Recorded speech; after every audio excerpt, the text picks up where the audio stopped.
Hello, everyone. I'm Christina Kishimoto, and I am here with the stories we must tell. And we have a great story for you. I have with me today an incredible guest, Dr. Sonia Dinnall. Welcome, Dr. Dinnall. Thank you. Thank you so much. It is an honor and a privilege to be here.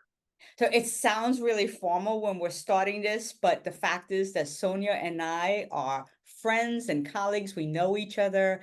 I have such deep respect for her work. She is a sister of mine, and we've kept track of each other's work nationally. And so this is really a lot of fun to sit with a colleague and friend today. So welcome, Sonia, to our Stories We Tell. So let's just get right to it. You are starting as superintendent of the Springfield Public Schools in Springfield, Massachusetts, which is 30 miles or so north of Hartford, Connecticut, which was my stomping grounds for a while and your stomping grounds. So we have a lot to talk about there. So congratulations. You must be excited about this appointment.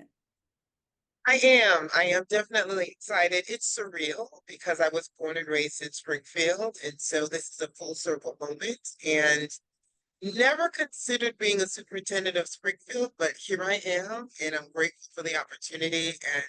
And I'm really looking forward to it. So it's pretty exciting to be going back to your hometown and community to serve there in the top seat, the CEO seat, the superintendent seat. So tell me what makes this so special for you in this point in time? Because one of the things that we often talk about in the show is the fact that there's a point in time for leadership and serving our communities. And so why is this so important to you?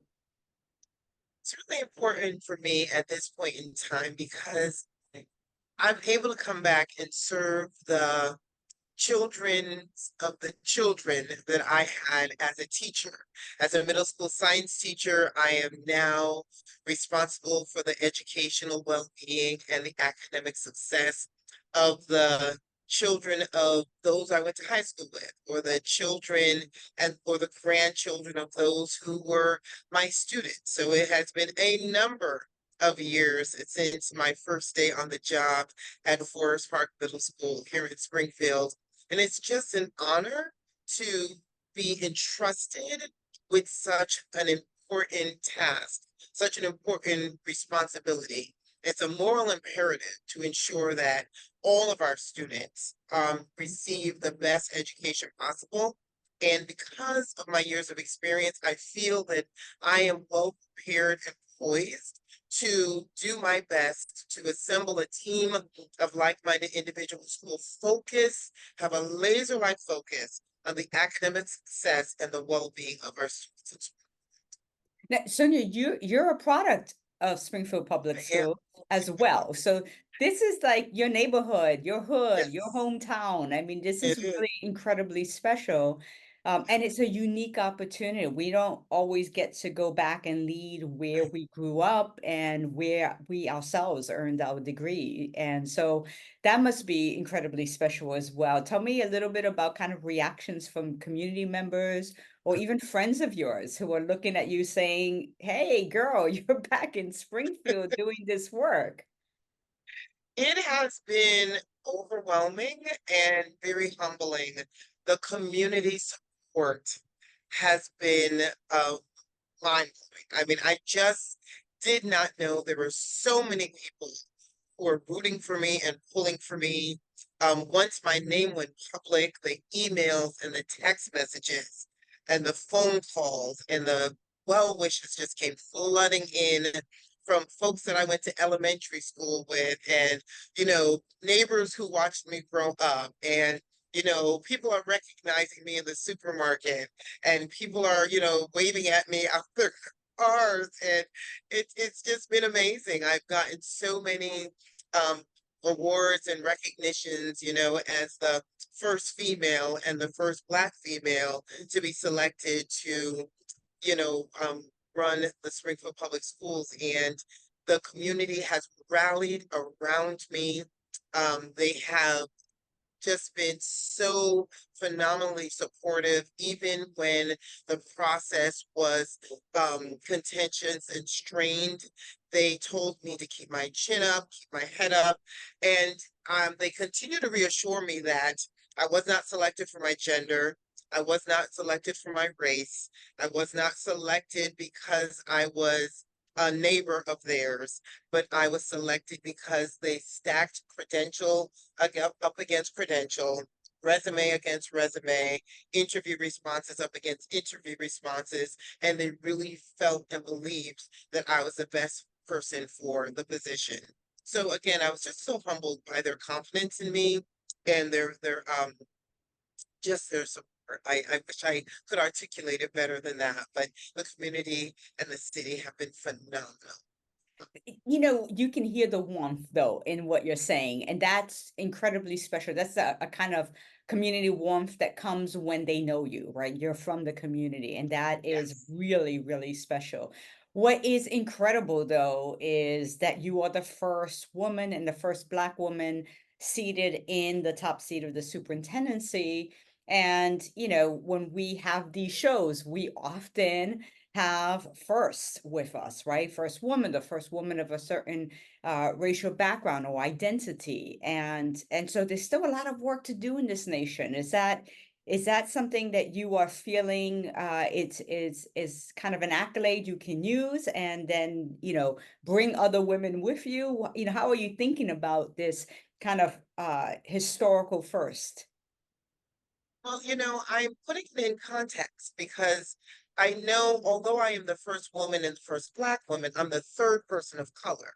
So, being the third person of color to hold this position, I am trusting that we in Springfield are doing our part to normalize Black and Brown leadership. So, we know in this country we have all been acculturated to recognize certain genders and skin tones as those who can be trusted, those who are phenomenal leaders, those who are the only people who are groomed and nurtured and prepped to lead. But in Springfield, they have made some decisions that are really starting to help people understand that no, um, the characteristics of high quality effective leadership comes wrapped in all colors and comes in all genders. So I am proud of the school committee for normalizing or doing their part to normalize Black and Brown leadership. And I definitely have to say, I've been very fortunate in my 30 plus years as an educator to have seen women of color ascend to this level with grace and integrity and expertise and finesse and wisdom and do very well. And so I've been fortunate to watch them. I've been fortunate to be mentored by them. I've been fortunate to be poured into by so many, and representation matters. So I trust and believe, and I hope and pray that as I take on this amazing role, that other Black and Brown girls will look at me and say, one day, one day. And I believe it was Vice President Kamala Harris who said, I may be the first, but I won't be the last. So I borrow that from her and say the same, echo that for everyone to hear. I may be the first, but it is my sincere prayer that I will not be the last. And I'm glad that you gave the kind of the context of being the third leader of color, because that history is important. And also Springfield Public Schools being just north of Hartford, where I was superintendent and led there, was my sister city, right? And so we had a lot of similarities. Springfield Public Schools is very diverse in terms of students and community. And so there's this richness of language and culture and history there in Springfield. And so that the fact that there's been leaders that have been representative of community is so important, right? So while there's this first of you as a Black woman coming in as the first in that seat, there's a history that continues, and I think that is so important to highlight, and for kids, our students, right, to see that Absolutely. in their leadership. So you and I cross paths ages ago, and Yes. certainly in the context of Hartford and Springfield. And so Hartford and Springfield are near and dear to my heart. And I love talking about those communities because it is very diverse. It's a small city, it's really special. And so you passed through Hartford Public Schools. That's where you and I got to be colleagues and got to know each other. And so I'd love for you to kind of bring us back to that time period and what that history was like for you to have experience in Springfield, go to Hartford, and now end up back in Springfield. Well, I must say, I always called Hartford my home away from home because it is as near and dear to me as Springfield is. And I was beyond blessed to have leadership that trusted me and empowered me and gave me a voice and created a seat at the table for me. Wasn't always the case when I was in Springfield, but I have to say, having a woman of color, Dr. Kishimoto, as my assistant superintendent when I first came to Hartford, and then becoming my superintendent, I have to say that the way you led gave me the wings to fly. I was not accustomed to having that much autonomy in any role that I was given coming from Springfield. I didn't have that much autonomy, and therefore I wasn't really able to develop my leadership skills as well as my voice and my critical thinking skills and my problem solving skills. But because you entrusted me, and I don't know if it was because of your own experiences, but you trusted me and empowered me, and you entrusted me with some high level critical projects and initiatives right out the gate. And I wanted to make sure I honored that by doing my level best. Wasn't perfect, made some mistakes, but they were never held against me. So you were very strategic and intentional in creating an environment that was conducive to risk taking and vulnerability and growth. And because of that, I feel that the 10 years that I spent in Hartford Public Schools were some of the best 10 years of my career. I mean, from working with the Obama administration, you and I being at that town hall meeting with Secretary Arnie Duncan and Senator Murphy and Senator Blumenthal and the governor, and just working closely with the mayor at that time, you were never selfish in the opportunities. As a matter of fact, I remember when you could no longer serve on one of the boards in University of Hartford, and you handed me those reins. And I knew I had to honor that by ensuring that I did my best for Hartford and never do anything less than get the gains and actualize the vision that you so skillfully shared with us. We've clearly understood what your bottom line was, and it was the best for all of our students. And because you entrusted that to us and you empowered us and trusted us to do that, we were able to make some amazing gains under your leadership. And so those 10 years were the 10 years of growth that really prepared me to go back to Springfield and lead a turnaround high school for 3 years and just gain that school-based experience that allowed me to be prepared to take on this responsibility. So So thank you. I, I I, have to say thank I you. feel like you just walked me through, that those years in Hartford.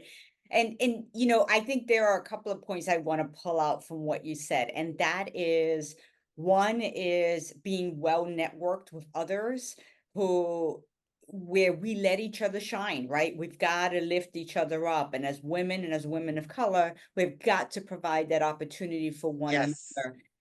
And trust that people will fill that seat and elevate that seat well beyond our expectations because we're allowing them to lead. And so I think that whole leadership, passing that on to others and elevating others, is something that we all have to be very intentional about.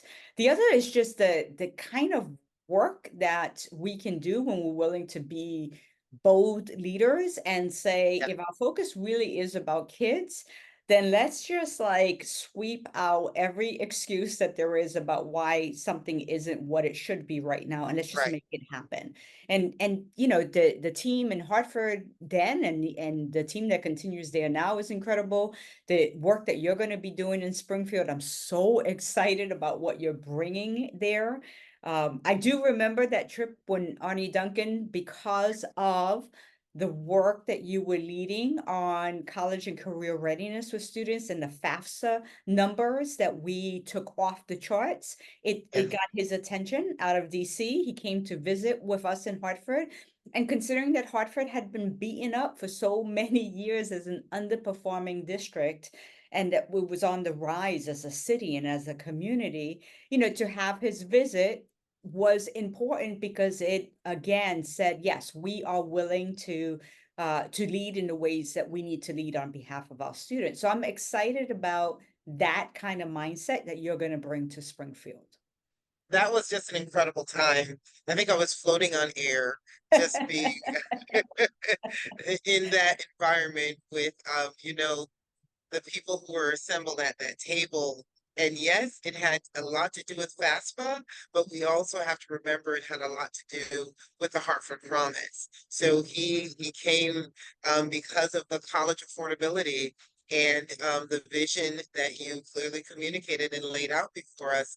And I remember the beginnings of that Hartford Promise. I was just coming on board, and you got a hold of the Kalamazoo Promise and the Denver Promise and all these other promises across the nation, and you said, "Why not Hartford? Why not Hartford?" And Absolutely. and there you have it. We sent so many students to college. Our acceptance rate went up, the persistent rate went up, and I love the fact that the data spoke for the work. We weren't just giving anecdotal, stories that are wonderful and important, but the qualitative and quantitative data spoke to the work. The results were evident and indisputable. Indisputable. So, like you said, bold vision brings bold actions and bold results.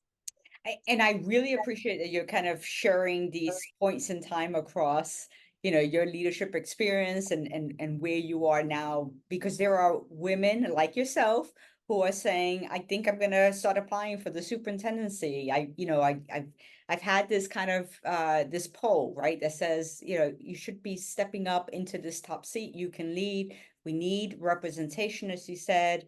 But we also need those leaders that are innovative and really believe in why not, like we said in Hartford, why not Hartford? Why not Springfield? Why not any other place in this nation to give the best, to deliver on that promise to our students?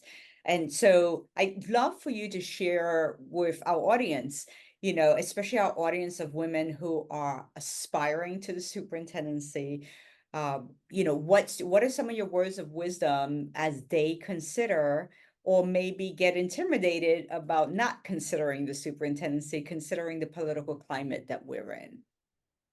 Yes, the political climate will definitely give you pause and cause you to pray and think long and hard before you even push send on that application. Which was my case. But I would definitely say go for it.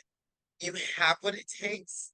You are stronger than you think. You're wiser than you think. You definitely have the expertise to do it. Just be careful and do your homework. So before I applied, I spoke to my trusted inner circle. I definitely kept my application confidential. Only about 5 people knew that I was applying. I did my homework. I jumped on Department of Elementary and Secondary Education website, started looking at data, started combing through data.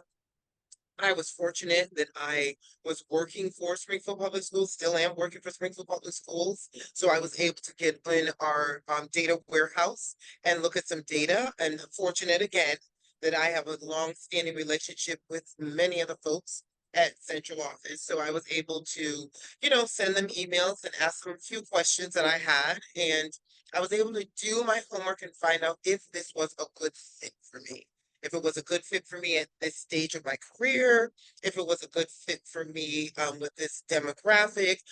did I still have the passion to take on such an awesome opportunity and responsibility? And then I told myself also that if I don't get it, that's okay as well. But I did do my homework. Once I went public, once I prepared, I had 10 pages of notes for the interview. So I was well prepared, and just really made sure that I had the data that I needed. Um, I then went to the screening interview and again told myself that if I don't get it, that's okay, because there are other opportunities for me to pursue my passion of doing what's best for children. So I led with my passion. I didn't lead with the position. I did not lead with, my desire to be first. That never crossed my mind. What was centered to me was, the faces of were the faces of every Black and brown student that I would pass in the hallways. I started thinking about my students that I had as a science teacher and where some of them are now, and did I do my best for them? And if I had a chance to lead the district, what would I do differently to ensure that those that I'm responsible for, I'll make sure that I do better? What was my learning? What was my most valuable learning from my years of experience, and how could I bring that learning to impact the lives and the futures of so many students? So those were the questions that I grappled with, the self-reflection that I engaged in before I decided to apply. So you just have to do the self-work before you hit send on that application, and just know yourself and ask yourself, is this really something that I am passionate about? Will I be able to weather the storms that will come at me? And is it worth it? And you will inevitably reach the conclusion that we all have reached, that yes, it is definitely worth it. The unpleasant parts of the journey are worth it. When you walk through the halls or when you're in the supermarket and you see the faces of the families and the children who are just beaming because they see you and they know that you see them and that their voice matters and that you respect them, that's the best feeling in the world. You will say over and over again, yes, the journey was worth it. Yes, I'm going to apply because they need me and I need them, and we're going to do it together. I love that. I love that. And I appreciate that you are so open in sharing part of your own process and experience going through that process. One thing that really jumps out at me is being very careful about taking the time to think about whether your district that you've been a part of for a long time or that you grew up in your case, whether that's in fact the one that you should be leading in. Like you took the Right, time to think about that. So it's not an automatic, right? It's not just because I've been here, I'm the right leader for it, but rather I know how intentional you were in really thinking through this. And it's not just about the preparation, it's about what am I gonna bring, right? right, What's gonna happen when I now take the seat? How am I gonna lead? And I think the thinking process you went through with all this was so important in the kind of conversations that we know from public meetings that the Springfield board was looking for and wanted to know and were thinking very intentionally themselves about who's the best leader for this point in time. And obviously, you are the best leader. You were selected. We are so excited about that. And so we're going to just keep tracking your work as you take on the helm there and lead there. It's exciting to think about Kimberly Armstrong in Portland Public Schools coming in. She was in Portland Public Schools for a while and now came back as the superintendent there. And so we have these women leading in different places. Gloria Cerisa, who was my interviewee last month for our July issue, who is also the first woman to lead in 76 years of history in the San Diego County public schools, which is surprising in a community in California that's so diverse, that has had such rich gender and racial diversity, and yet not in the top seat, right? And so just having these change leaders coming into seats, bringing perspectives, is so exciting to just know that there's this force of new leaders coming in and women leaders coming in, leading our nation's schools. So we are so excited. There is a long and large network of people who are here to support you, That and is good to and know. to hear you out, right? What are those things that you want, innovations that you want to try, and we're a sounding board for you. I'd love to wrap up, Sonia, with you just talking about, how do you intend on kind of thinking about the network of people that are your confidants, your support. How do you think about building that as you transition into this seat? So it's so interesting that you should say that because I belong to some professional organizations and none of them feel as supportive as Voices for Equity. So it is critical for women to support women. And I have the support of so many other organizations that are of mixed genders and mixed races, but there's just something comforting and safe about women supporting women. So I plan on jumping in with both feet and utilizing all of the resources.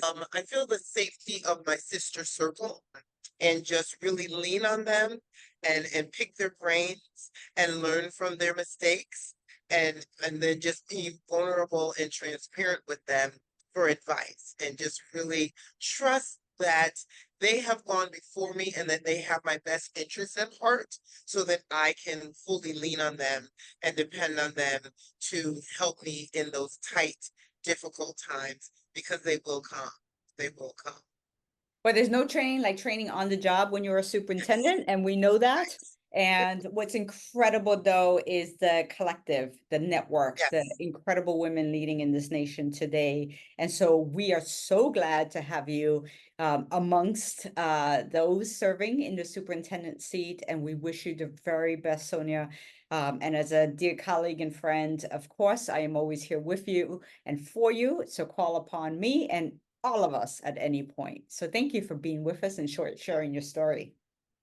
Thank you so much, Christina. I tell you, you are such an integral part of my journey. I am just so grateful for you and all that you continue to do for so many of us who are coming up through this, this new opportunity that so many of us are embarking on. And I just really hope that I can do the same for others, just as you have done for so many of us. So thank you, thank you, thank you. And I look forward to being a resource for Voices for Equity as so many women take on leadership roles.